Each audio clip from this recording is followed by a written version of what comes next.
16 ounces of red plastic standing on a table at a party somewhere in America right now. It has 3 horizontal ridges running around its body. Everyone who has ever held one assumes they know what those ridges are for. Grip, structure, something to do with the manufacturing process, probably. Everyone is wrong. Those ridges are doing something that nobody told you about. Something the company that makes them deliberately refused to confirm for decades. And something that, once you see it, you will never unsee at a single party for the rest of your life. We're going to figure out what those lines actually measure, how a piece of throwaway plastic became the most widely distributed bartending tool in American history, and the deeply specific legal reason its makers played dumb about the whole thing for 40 years. To understand why the Solo Cup exists at all, you need to picture a water fountain in 1936. Not the kind you push a button on, the kind with a shared metal cup bolted to the wall. One cup, for the entire office, for everyone. The same cup your sneezing colleague used at 9 a.m. is the cup you are about to use at noon. The tuberculosis epidemic, which killed hundreds of thousands of Americans in the early 20th century, raised strong feelings about this arrangement. The germ theory of disease was widely understood by then, but the infrastructure had not caught up.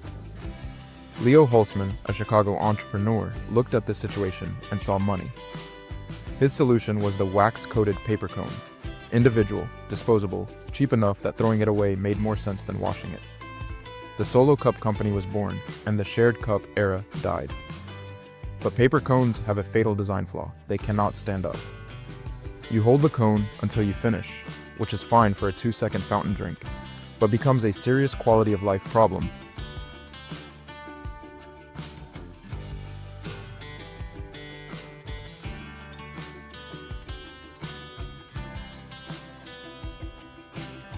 Trying to hold a hot dog, shake someone's hand, or do anything else humans do at social gatherings.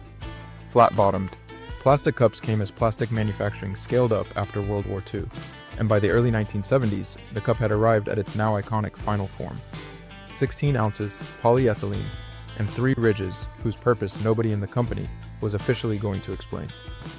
Here is what most people assume about those ridges, if the thought crosses their mind at all. They stiffen the walls. Thin plastic is flimsy. Horizontal channels interrupt the stress lines and give the cup rigidity.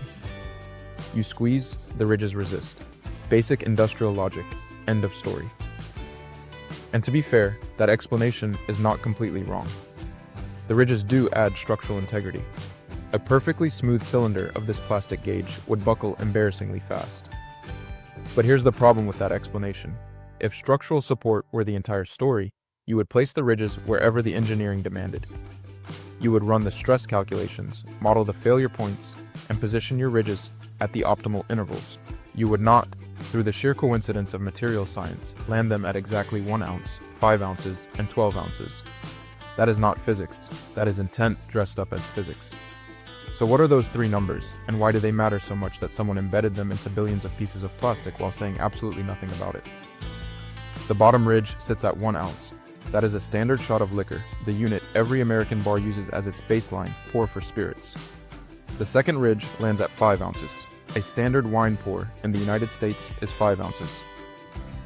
Pour from a bottle to that line, and you have served exactly what a restaurant charges you $12 for. The top ridge marks 12 ounces. A standard American beer can contain 12 ounces. Fill to that line, and you have 4 ounces of headspace, enough to walk across a room without wearing your drink. Think of it like a bartender's jigger, that little hourglass-shaped measuring tool professionals use to ensure consistent pours. Except instead of a separate object you carry in your pocket, the measurement tool and the serving vessel are the same object, a piece of plastic that costs fractions of a penny to produce and that you will throw in the trash 4 hours later. It is quietly a brilliant embedded design. The cup does not announce itself. It does not ask for credit. It simply works for anyone paying enough attention, while remaining completely invisible to everyone else, which, at most parties, is nearly everyone. Robert Holtzman, Leo's son, who led the company through its most defining era, built a product that became so culturally embedded that in 2012, country singer Toby Keith wrote a song about it. Not a song that mentions it, a song entirely, sincerely, about a red plastic cup. It is called Red Solo Cup. It reached the top 10 on the Billboard Hot Country Songs chart. The music video has tens of millions of views. Toby Keith chose this. Robert Holzman reportedly received a commemorative plaque from Keith's label.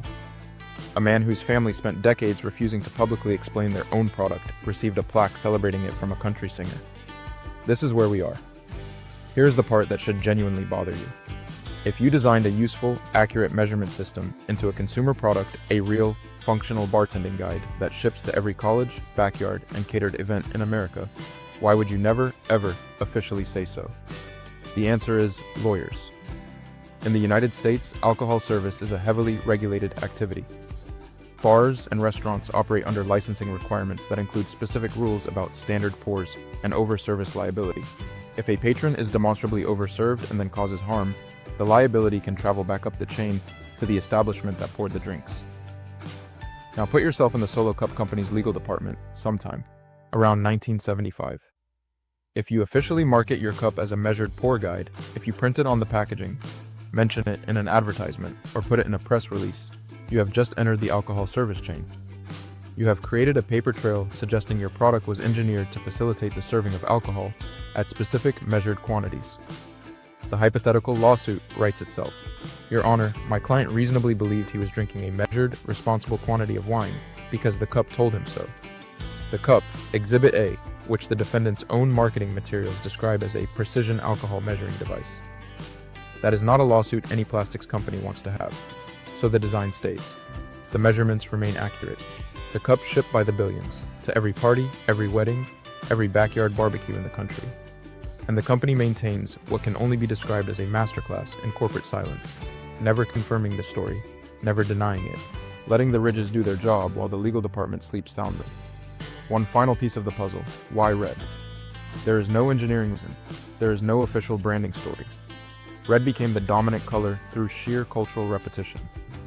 It showed up at enough parties, often enough that it became the default, the way certain fonts become standard, simply by being used constantly. The company made cups in many colors. Red won. The most culturally iconic object at American parties for 60 years exists in that color for essentially no reason. The Solo Cup Company was eventually sold to Dart Container Corporation in 2012 for roughly $1 billion. $1 billion for a cup that costs almost nothing to produce, that people use once and discard, and whose most useful feature its makers never officially acknowledged. So the next time you are at a party holding that red cup, take a second. Look at those three ridges. You are holding a precision instrument that survived the entire American legal system by pretending to be a party favor. You are holding a tool used by tens of millions of people who have no idea it's a tool. The most widely ignored measuring device in America lives at frat houses and has a country song written about it. And that gets at something genuinely true. The best design never announces itself. It simply works, quietly, for the people paying attention, while staying perfectly invisible to everyone else. Which honestly describes a quietly staggering number of things running in the background of your everyday life. If you enjoy finding that hidden logic, sometimes clever, sometimes legally paranoid, sometimes both, built into objects you have touched 10,000 times without stopping to look, subscribe, and next time, maybe pour to the line. You're already halfway to being a licensed bartender.